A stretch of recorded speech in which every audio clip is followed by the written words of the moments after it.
caloosha i hurayso qalbiga ay qaacay biraan iloow male waa ii muuqda wiilkii imaanayla ii muuqda hooyoykila ii muuqda waa iloow la'ay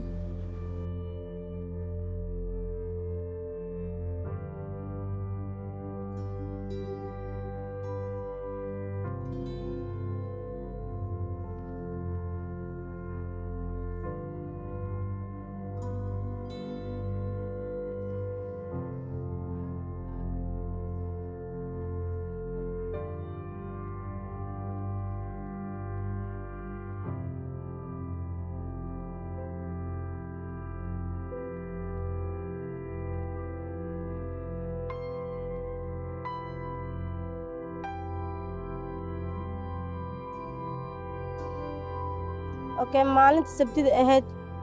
waxay waa baxeen malaay doontan waxay malaay ka doontan suuq weyn ee Xamarweyn 7 sac iyo bar camal ana wacay markaan wacay igu dhaheen malaaga ku dhex jirnaa jimciya isku kay dambeysay ishii way waa seexday ilaan barisay isoo day haye hoy salaadii anaan kii hoy darbiga u qoray kac way salaad waa laga tagay haye waa soo qay waa qabayskiisa salaadii u tukiyay hooy waa bixin in soo dhing ma ii soo wicin golkaasaan ku jiro waa sii baxay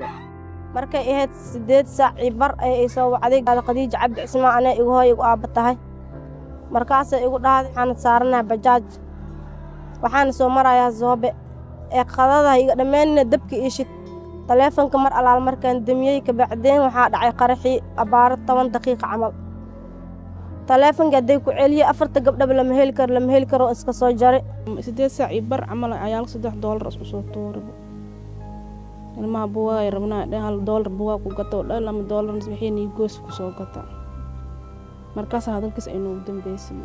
taleefana la diray isbitaaladii goobaha caafimaadka lagu wareegay waa la wareeray ilaa ay caawi habeenkii 7 saac la wareegay waa soo waanay maalinta kala salaad markaa la dugtay hadana laaban isbitaalkii aan ku laabanay dhimasho iyo dhaawac midna waa soo waanay waxa inoo cadaatay mar alaal markay dhahayeen Zooba soo maroona in mashiinka ugu horeey ay ayaga ahaayeen